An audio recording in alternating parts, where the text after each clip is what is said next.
Jesse, please turn on the cam. I'm good. I was actually I was gonna email you, but I figured I could just ask you. I am like sick as a dog right now. So is there any way I could keep my camera off just for today? Oh, okay. So you are I don't want to subject y'all to how pitiful I am right now. uh you work now with the dog? Oh no, I'm super sick.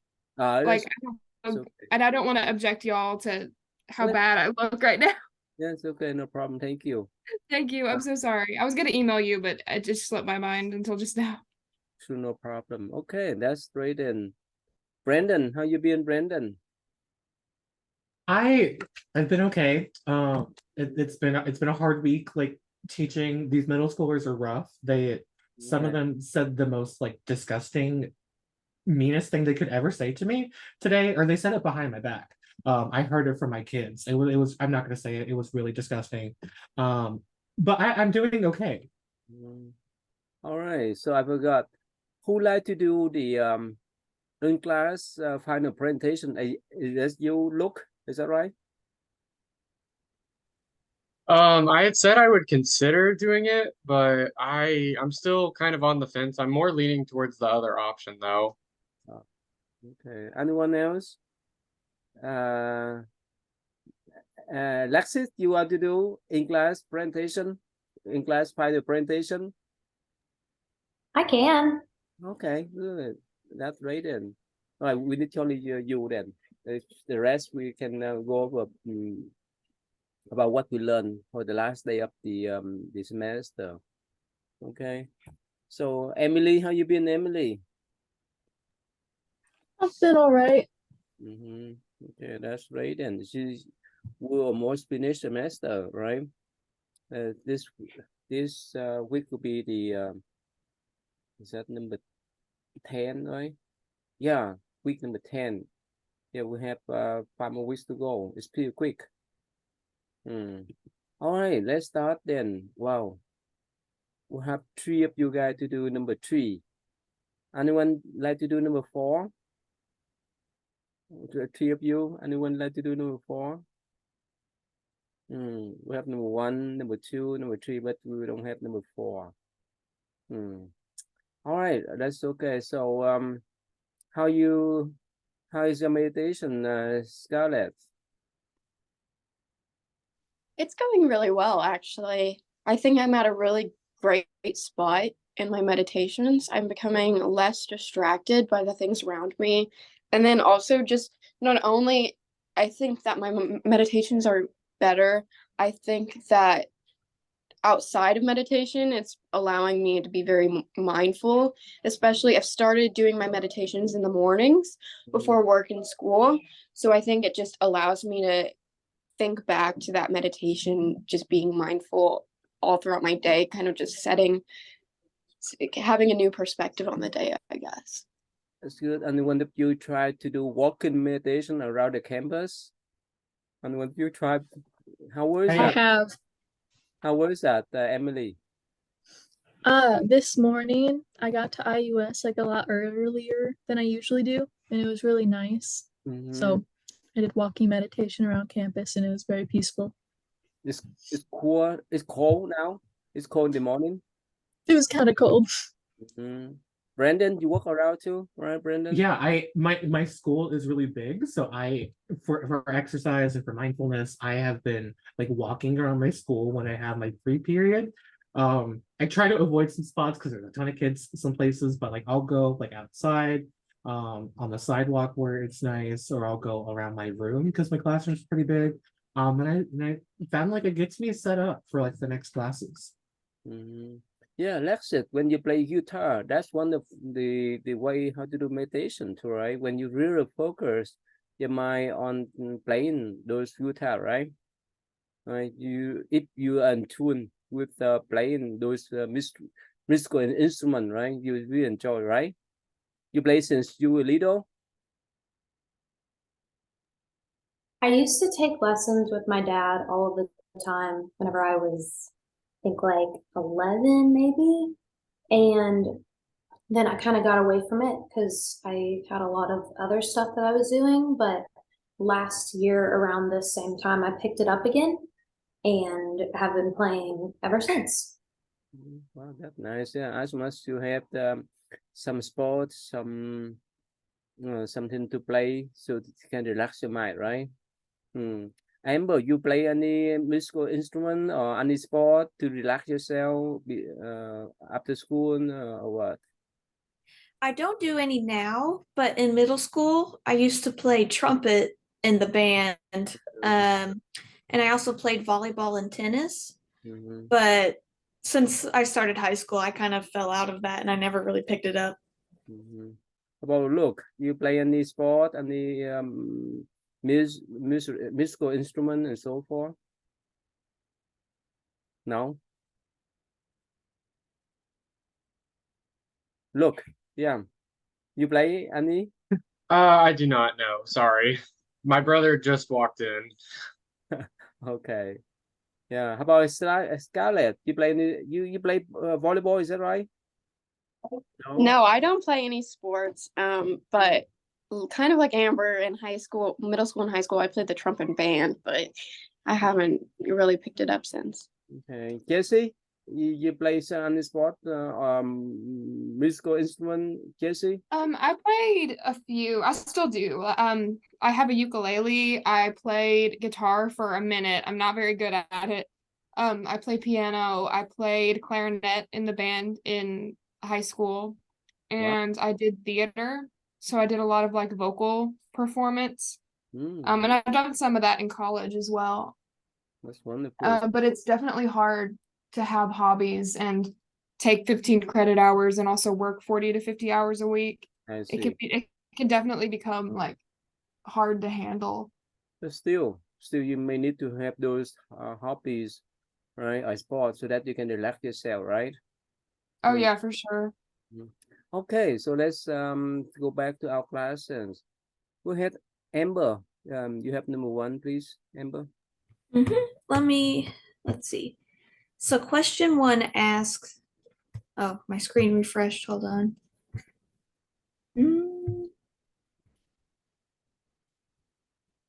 Oh, come on. There we go. So question 1 asks, explain how mindfulness practice is an effective tool to help elementary school students learn to focus and pay attention.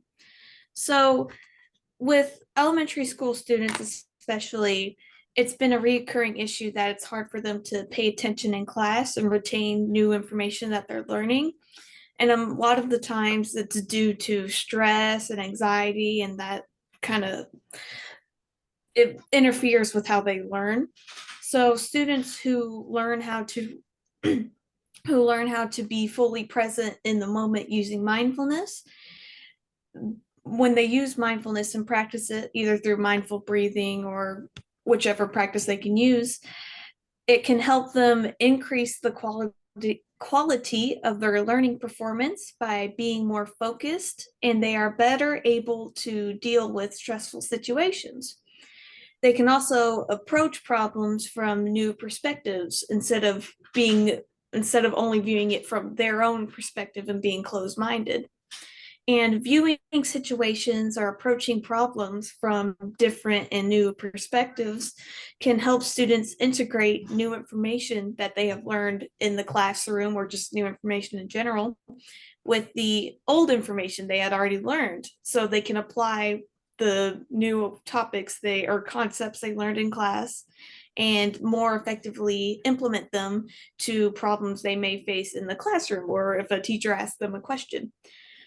Using mindfulness during learning processes can help students utilize creativity. It can also increase their levels of creativity. They can experience cognitive flexibility because they're actually applying new concepts to problems and things instead of just memorizing facts and not using them for anything. And it can enhance their memory to retain new information. So they're more able to remember the stuff that they are actually applying to real life things. And as a result of all these three benefits of using mindfulness, the students feel more in control of their lives and feel like they can have a say to what they do and they can handle the stress that they're going through. Mindfulness programs that have been implemented in classrooms have shown to help students focus and relax, reduce anxiety, especially before a test, reduce disruptive behaviors, make better decisions when they're faced with conflict or stressful situations. They can more easily redirect their attention back to a task or back to the lecture that their teacher is telling them. And it can also improve their concentration and their self-control. Since mindfulness programs reduce stress and anxiety in students, these programs help stop the development of stress patterns that can carry over into their adulthood, while also improving mood, academic performance, self-esteem, and behavior problems. And with the article that I had read, the authors created the Attention Academy program, and which is basically just implementing mindfulness into the classroom for both the benefit of teachers and students, and to improve their quality of life. And the results of that program, when they had implemented into a primary school, found that students had decreased test anxiety, increased scores of selective attention, so they're able to actually bring their attention back to a task or an assignment or in a lecture.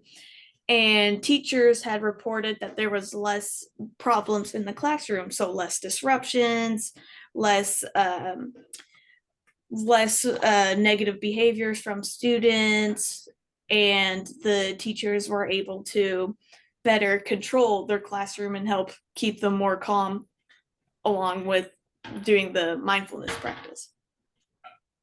Okay.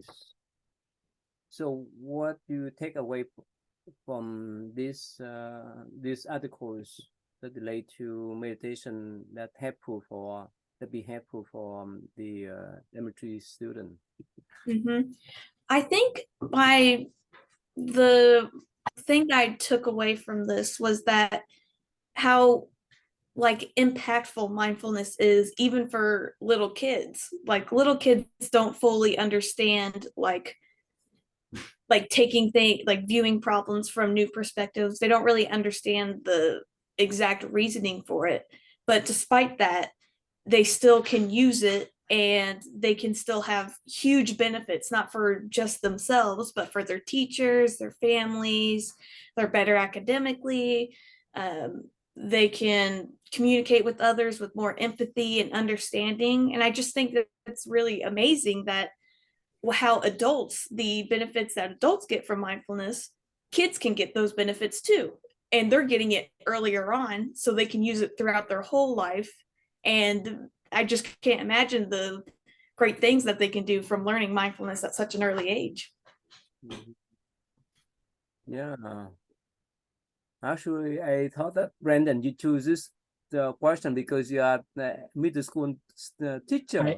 I am, yeah, and I am studying. I'm doing my master's thesis on like studying teaching practices too. So that I thought this was a perfect question. Okay, all right. So Amber, can you stay back after this? Okay, I talk to you something. Okay, good. That's great. Thank you. Okay, Emily, please. Number one, please. Okay, I said that the typical classroom design is to have students memorize specific content provided by the teacher. This encourages students to learn information in one specific way. However, everyone processes information differently. This way of learning proves to be difficult for some children, and it leads to students losing focus or becoming stressed in class, which makes them pay less attention. By applying mindfulness in the classroom, students can be taught to evaluate the class for more than it is presented as. There is less focus on exact memorization, and instead, more focus is put toward fully understanding the topics being discussed. Students can utilize flexibility and creativity to think independently or shape information in a way that makes sense to them. Moreover, by being present in the moment, students can pay attention to class activities and get the most out of them. Mindfulness training can be applied to teachers and parents to further ensure a better learning environment for elementary school students. Okay. So what do you take away from this articles, Emily? I think that mindfulness would be really helpful to get elementary school students to focus more, because like when you're a child, it's a lot harder to understand why you're in school and why you have to pay attention to everything that's going on and really take in the information. Mhm. And mindfulness just makes it easier for them to do that because it makes them use their mind in different ways than just one specific way. So some of you have younger siblings, right? Only one of you have younger siblings. How old are they, Lexit?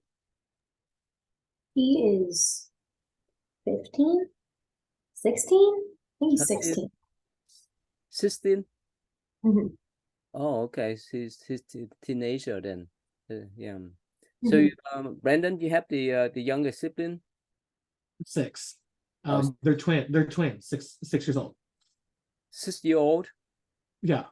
Oh, it's not easy for you to give them some kind of guidance, right? They may not understand much, right? No. That's young age, right? So Amber, you know the term ADHD, right? So how could, let's say if you were a teacher, how could you help those ADHD children in that young age? How would I handle children who had ADHD if I was a teacher? Mm-hmm. Well, I think since with children who have ADHD, they can't really control it. I think it would definitely be harder to help retain their or maintain their attention to the class or whatever they're doing. But I think with mindfulness, I think maybe using the breathing techniques. Mm-hmm. So just focusing on your breath and just focusing on the present moment. I think that will really help them just be able to, whenever they feel like they can't focus on something, or if something feels like there's too much going on, then just taking a step back from whatever you're doing, breathing in, breathing out, counting your breaths, and just helping your body and mind relax would really help them focus back onto the class. Hey, yeah, let me share with you this short video clips, okay? Can you see now? Can you see my screen? Okay. Inhale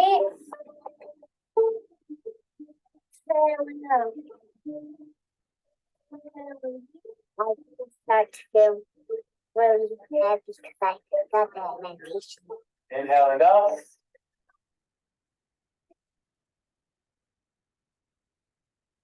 Exhale and down.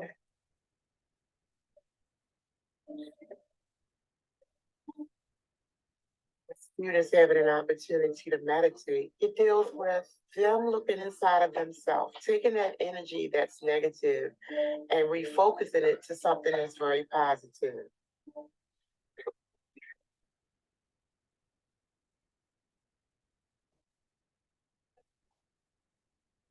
Inhale nice and deep.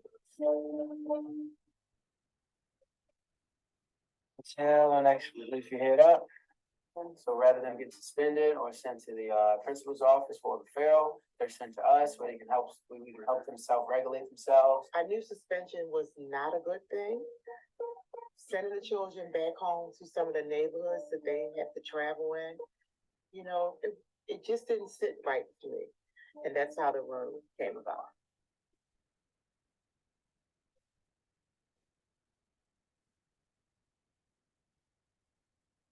So youth here in Baltimore face a whole lot of obstacles, whether their parents are getting locked up, whether their parents are abusing drugs, or they're not there. But when you're ever in a heightened scenario where there's anger, stress, frustration, your heart rate increases.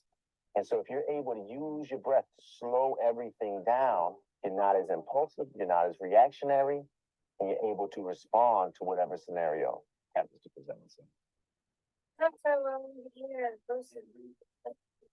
Stress breath and calms you down in the situation in life. Okay. So you see, right? So instead of having detention, they have meditation for those children, and they came from the rough era. They come from rough families.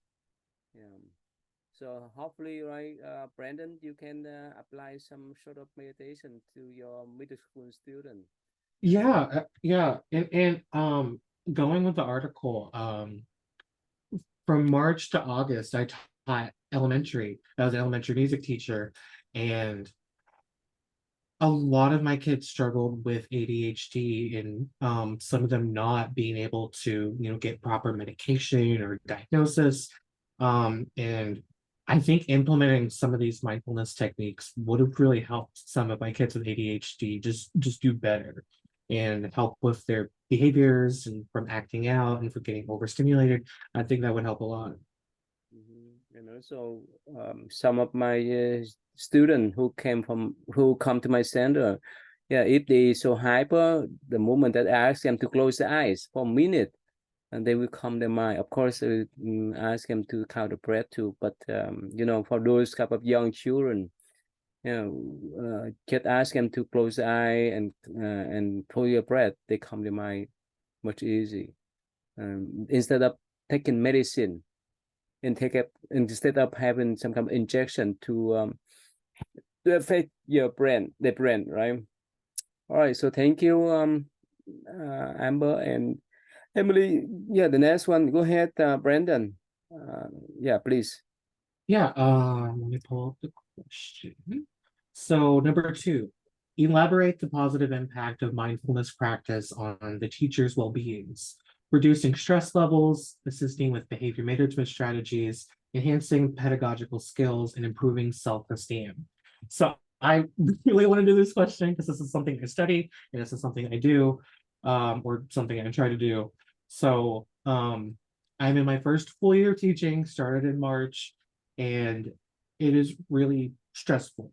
And I am dealing with a lot of behavior management problems at the same time while also being stressed. So having like student problems and then my own problems has been a real challenge. And like I found personally that doing the mindfulness just lets me just get a moment truly to myself. And that has been helping just I tackle the day better, just learn more strategies to deal with some of these behavior management issues. So I'm trying to approach them different ways, and I like see things more clearly when I'm not as stressed out about teaching. And something I think it can do pedagogically is, implementing just a little bit of mindfulness practice into the schools. Something I want to try to do is like a mindfulness Monday, because our weeks have our days of the week have themes, and doing a mindfulness Monday and practicing some of these things with students, I'm curious to see if that would help with behavior problems and acting out and what we see in the middle school. But one of the articles that we read, let me pull them up, talks about how all experiences are based on the faculty of attention. All represent the present moments attended to, and all emerge from one or two fields in space. So I think this can also help with my middle school students who struggle with ADHD, because when you focus on your attention to things or lack of attention in mindfulness practice, it helps you be in that present moment. And then finally, the other article found that mindfulness has been helping teachers. And so not only helping students, but helping teachers reduce their stress levels and help with strategies to improve self-esteem and behavior management. And then I think that's it. How many students are you taking care now? The smallest class I have is, I think, 16, and my largest is 51. 51. 51. Some of the schools and some of the choirs in my district, like Highland Hills, they have like 80, but they have like a second teacher that helps them. I don't. So I have like 51 students. Some of them come from self-contained special education classrooms. So they are coming with general population students and being by myself and then with their aid. It's hard. So you don't have any teacher aides, any No, teacher assistant? no, I'm asking for them. Wow, how could you handle 50 of them? This is beyond.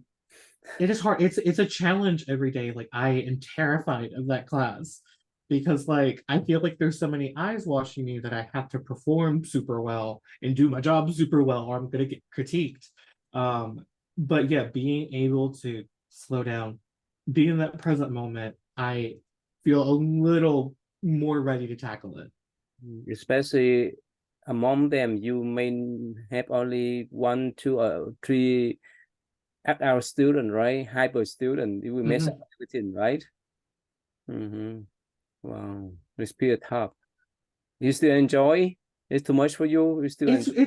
It's really hard, but I really enjoy it. I'm not exactly sure if middle school was the best age choice for me, but I found like just, being able to, not only teach students things about music, because that's what I'm really passionate about, but also help them become better human beings. And I think that's something that will keep me teaching. Thank you. Okay, Scarlett, you're number 2, right? Yeah. Yeah, So please. I said for reducing stress levels, I said that in the first study, teachers who participated in mindfulness-based stress reduction reported a significant reduction in emotional distress, depression, and mindfulness practices were found to be effective in helping teachers manage their stress levels. And I said by developing mindfulness skills, teachers felt better equipped to cope with the stress and pressures of the job, which can include heavy workloads, tight schedules, high expectations, etc. And then for assisting with assisting with behavior management strategies, I said that mindfulness techniques were integrated into the classroom management, helping teachers create a more peaceful and focused learning environment.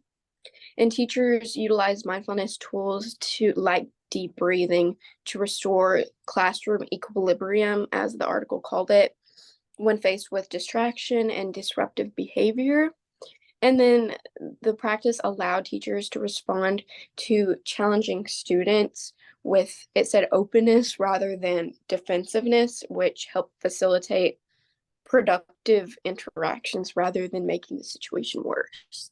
And then for enhancing pedagogical skills, I said that the passage highlights that mindfulness enhances teachers' abilities to identify key concepts and communicate them effectively to students. And it said that teachers felt less overwhelmed by the curriculum and learning outcomes because it said it helped them focus on teaching the process rather than the outcomes.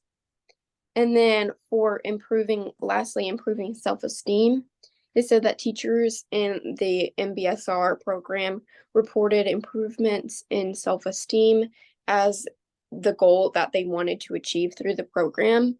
And we can assume that this increased self-confidence that resulted from mindfulness practice contributed to their enhanced self-esteem and their ability to handle situations. Have you ever taught any younger children before? Yeah, so right now, the reason why I chose this question was because I'm not the teacher of special education, but I'm what they call a paraprofessional, where it's an aide, a teacher's aide, basically. So while I don't work with actually teaching the students, I see the behavior issues, the lack of focus, kind of everything Brandon was talking about. I kind of relate to in that way. And I think that mindfulness and meditation can really help me handle the stress of the job because I'm very stressed all the time at work. Let's say that when you walk into the classroom with, let's say, from 30 to 50 students, right? And you maybe stress out, you may not know how to handle those hyper students, right? How could you handle them then? How could you handle your stress? How could you handle your anxiety when you deal with that many of students? Yeah, for me, something that's helpful is going back to the present moment because I find myself really worrying about future situations that might occur, and worrying about what others are kind of like Brandon was saying, how it looks like so many eyes are on you, like observing what you're doing. I think more importantly for me, it's recognizing the current situation, seeing the behavior issues we're having in the current situation instead of, making up certain possibilities that might happen and handling them very presently, if that makes sense. One of your words, right? One of your action may affect to all of them, right? Whether in the positive way or in the negative way, right? Especially they look at you guy as a role model, right? It's so important, especially for the young people. They can follow whichever thing you say, whichever thing you do, they follow. They replicate that. All right, so thank you, Scarlett and Brandon. All right, number 3, Luke, you would like to do first, please? Yes. Let me pull up the question real quick. All right. So the question asks, explain the 5 key principles in educational learnings and how mindfulness practice helps students engage in those key principles. So the first key principle of learning that I found was that learning involves the active construction of meaning by the learner. And the key word in that is the word active.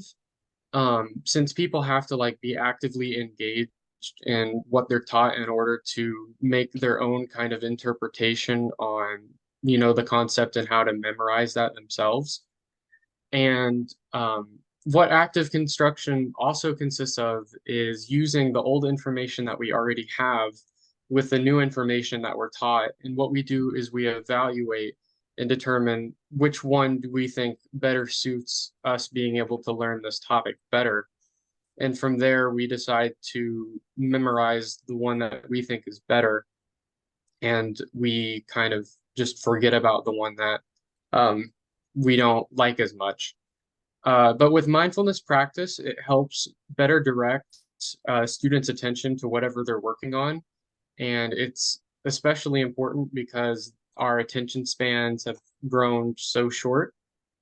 And with mindfulness practice, it helps us actively engage in kind of what we're taught, and it allows us to get more out of lectures and activities that we participate in.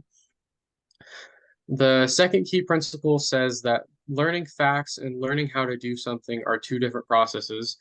And kind of with learning facts, that gears more towards being able to pay attention towards stuff and being able to use mindfulness to kind of hone down attention. But when learning how to do something, especially for it being the first time with some stuff, people can get overly stressed, and that allows them to decrease the performance. Things like driving a car or speaking in front of a huge group of people can be really stressful. But whenever people engage in mindfulness techniques before they do that, it leads to a severe reduction actually in stress and anxiety, and it allows them to perform that a lot better.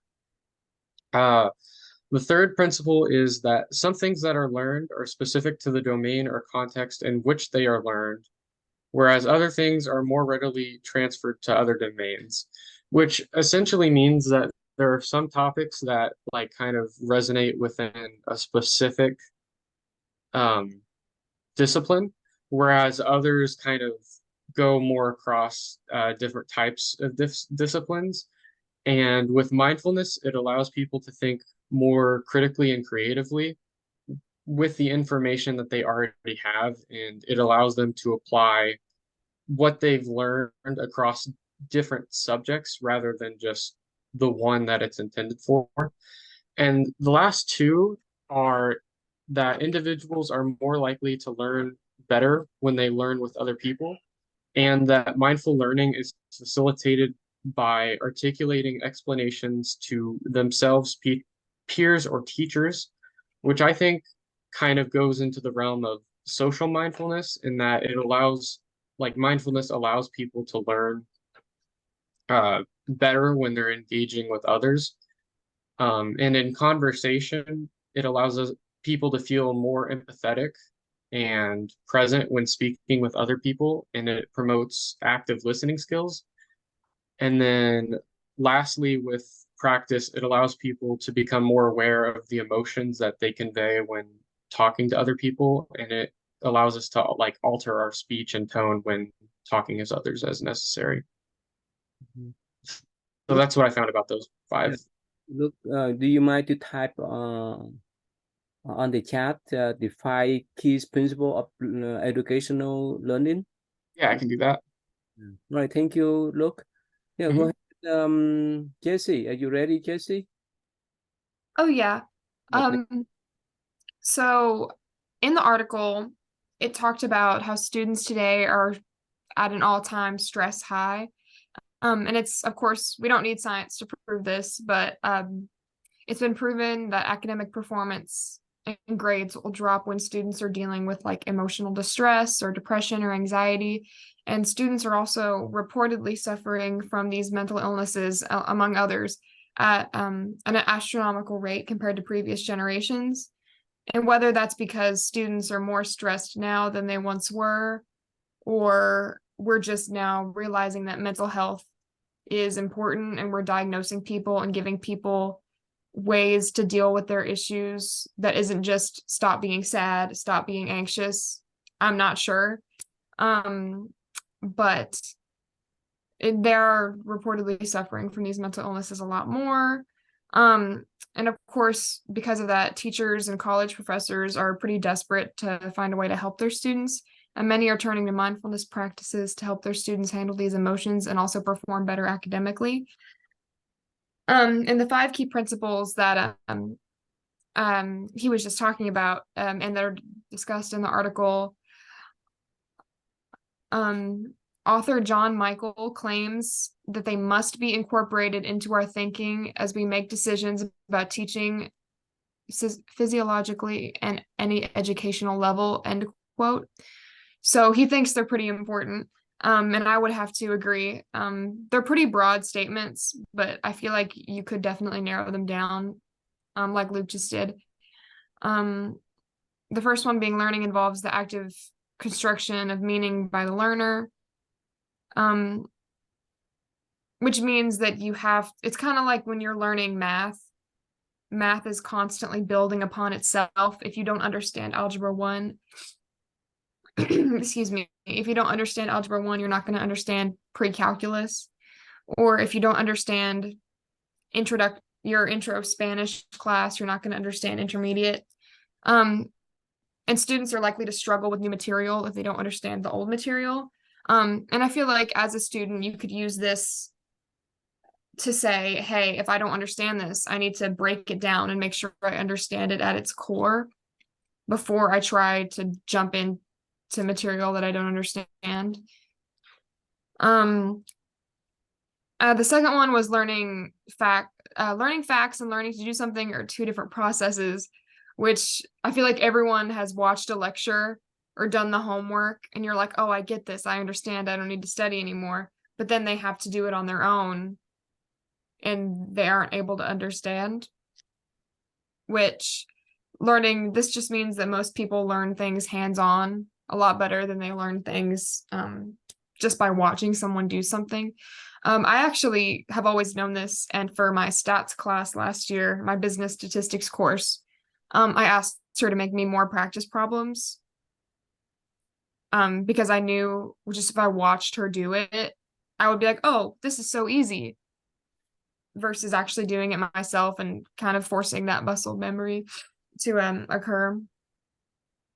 The next one was some things that are learned are specific to the domain or context in which they are learned, and other things are more rapidly transferred to other domains. And that pertains to the idea that sometimes what a student thinks they know from previous classes doesn't pertain to the class they're in, which is definitely kind of a hard concept to understand, because like sometimes math is different. Like sometimes, oh gosh, I'm losing my train of thought. What you've learned previously doesn't really pertain to what you're actively learning about now. So I feel like what students can do with this fact is just don't be afraid to ask questions. Because professors and teachers are there to help you, so don't be afraid to ask questions, because so many students I feel like are scared to look stupid, and they don't want to look stupid, but sometimes you just got to ask questions that feel stupid. But if you have the question, then multiple other people probably have the same question. The fourth one was individuals are more likely to learn when they learn with others, which pretty much means people are more likely to learn in a group setting, kind of like the mindfulness practices that we've read about in some past articles, that they learn better, like in the ACT, they learned better whenever they were in a big group. And I think the strength in numbers is definitely true, because I learn better in like group settings. I learn better in like study groups or whatever in a classroom. Like online learning is definitely not my forte, and it's not a lot of people's forte because they're alone. They don't have anyone to ask questions to and get like instantaneous feedback from. Is this the fifth one? Yes, the fifth one is meaningful learning is facilitated by articulating explanations, whether to oneself, one's peers, or one's teachers. When I learned this a while ago, this was like a life hack for me. Like whenever I do study alone, I study by explaining it to my dog. Like I'll explain the concept to my dog or to one of my roommates if they'll listen, or to the wall. And for some reason, that really helps people. I feel like it tricks your brain into like really believing that you understand. But I read something somewhere, this wasn't in the article, this was just something I read a long time ago, that was like, if you can't explain it to a 5-year-old, then you don't really understand it. Mm-hmm. And I think that's really important when it comes to learning new subjects, because if you can't teach it, then how well do you really understand? Like or if you ask someone for help and they're like, I don't know, I just do it. It's like, well, that's not very helpful to anybody. Yeah. So that's how I study. I'll like talk to the wall, and for some reason it helps. I don't know why, but it does, especially like math or something with numbers or something. It's like a step-by-step process. I don't know why it works, but it does. Well, when you speak out, you can recognize whether you say properly or correctly or not. This is one of the things I learned in school too, especially dealing with the grammar, right? So the teacher or professor said you need to say loudly about the sentence. You read the whole sentence. You read the whole paragraph, even the articles. And while you're reading, you could recognize whether it makes sense for you or not before other people read your paper, right, Casey? Like you say that you read to the wall, right? That's when you speak for yourself, right? Oh yeah, I definitely do that too, to make sure, like with my papers and assignments, to make sure I didn't say anything that doesn't make sense. Because I do that sometimes. Like I'll think I've typed something and I'll read it in my head, but once I say it out loud, I'm like, that's not how that's spelled. Or that's not the correct use of the verb. Or that's not the right past participle tense, or whatever, something along those lines. Yeah, when you say to yourself, even if you don't understand, that's you can recognize something wrong with your sentence, something wrong with your writing, or something wrong with your logic, right? But if you understand by yourself, the readers or the listener could understand, right? All right, that's great then. So, see here, who are the last one? Oh, Lexi, right? Lexi, you are the last one, please. All right.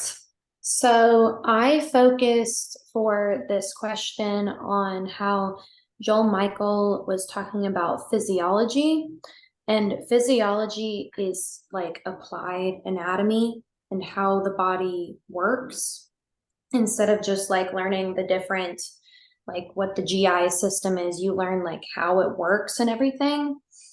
So when learning physiology, going through these 5 principles, the first one, you're creating your own meaning of how things work. So you are learning the anatomy of everything, and then you have to go and actually understand how everything works. So the approach that I took for mindfulness for every single one of these is like you're being able to center yourself on this information that you already know, and then be able to take that and put it into play in like real life scenarios. So for the first one, it also helps you to take maybe something that you thought was correct before, but now you are learning, oh, well, this is actually how this works. And you're able to remedy that knowledge deficit and make it correct. So then you can then move on from that and build off of it. The second one is knowing facts and knowing how to do things are completely different things. And this is basically how physiology works, because if you could know anatomy really, really well, but you could also just not understand how the body works physiologically. And to be able to use that in an applied way, you need to be able to take that knowledge and then apply it in the real world.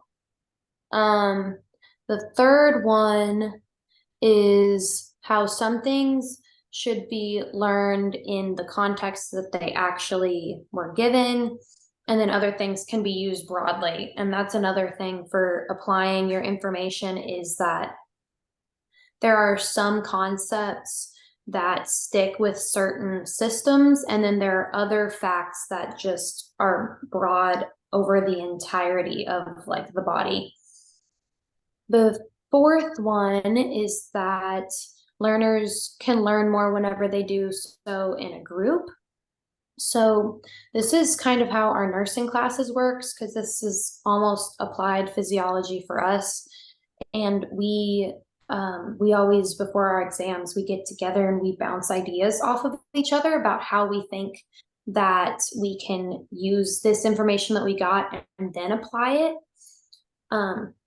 So I think bouncing these ideas off of each other and creating this space where you're focusing yourself on this information that you have, and then you're able to apply it with other people. You're almost problem solving this together and are able to come to a solution together.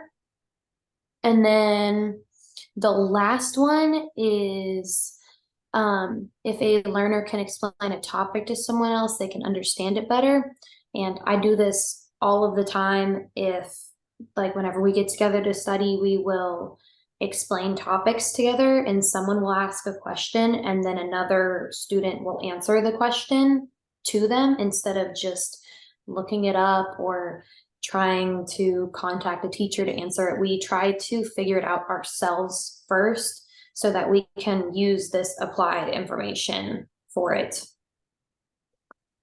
So it kind of works with mindfulness, because in these application states of knowledge, you can get very stressed with having to take your working knowledge and then use it for real. And I talked specifically about how this works in kind of like our simulations that we do, is we learn this stuff in class, and then we come to our simulations and we have to take that knowledge and apply it on a real patient. and be able to transfer that knowledge and recognize things that we learned from class, and then be able to figure out how to respond to them in a stressful situation. So mindfulness in these like stressful situations like that could help them to be able to slow down their thinking process and be able to recall the information that they learned and then use it.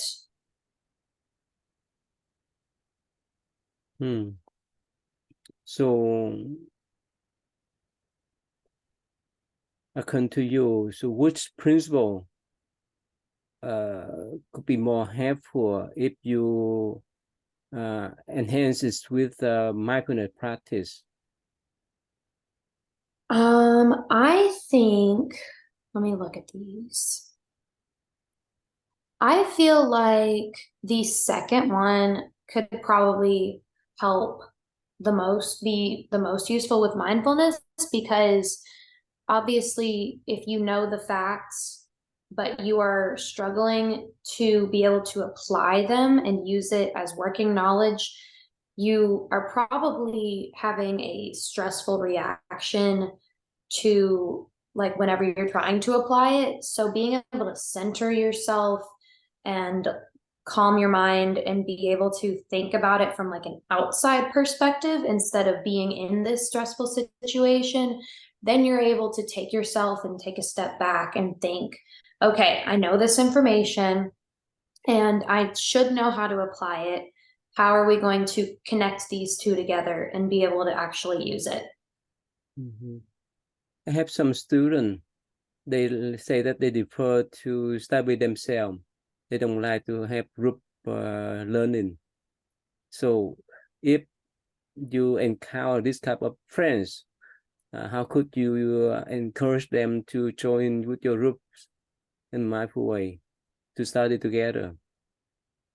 I think that I had a few roommates that usually would study alone, but we would kind of study alone together, if that makes sense. So we weren't actively telling each other what we were studying, but we were studying surrounded by each other.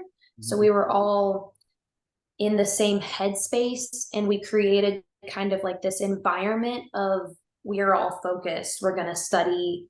We might not be talking to each other and bouncing ideas off of each other because we're all studying something completely different, but it's kind of like creating an environment of like being focused on what we're doing. And I think that that could be like a way to introduce the topic of group studying to people like that.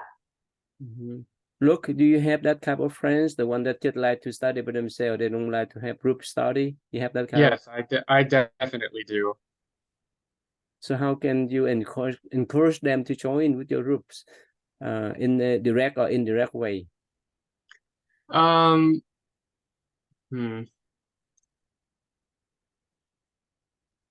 Well, I would say that just being able to engage and kind of bounce ideas off of one another, especially if we're like working on like the same assignment and we both come up with two different answers or two different like methodologies or however we come up with something different. I think just being able to, use one another as let's compare answers and see what you got and, come to a conclusion of, oh, my answer is a little bit better than yours, or whoever's answer is better, and then just go from there. And yeah, but for the most part, just being able to work with other people, the more hands you have, the better. So yeah, thank you. Jesse, you have that type of friends? I don't have very many friends up here who are big into like group studying, I guess. So I do most of it by myself these days. But I still like, even if I'm studying by myself, to go to like a coffee shop or like the computer lab, or like for some reason being in public, I think it's called like the body doubling effect or something like that. Like if you go somewhere where you're supposed to be productive versus like in your bedroom, like I can't study if I'm like if I'm like in my bedroom, because I'll see my bed and I'll be like, man, it'd be really nice to get in that. Okay. Or I'll think, I'm actually kind of hungry. I'm gonna go make something to eat. Or, oh, my room's kind of messy. I'm gonna clean it. So I have to like go like my workspace and my sleep or my sleep space have to be different spaces. Like the room I hang out in with my friends and get on my phone and play video games has to be different Mhm. than the room I'm supposed to be productive in. Sure. Yeah. So that's why, yeah, it's easy to have the study group, right? In the library, they have some room for a study group, right? But even some students, they just like to be themselves. Yeah. Somehow they freak out when they sit together with other people to study, right? They just want to have their own times and space. All right, so that's all. That's all for us today, and that's great. And we see you next Thursday in class. So Lexis, you bring one of your guitar, right?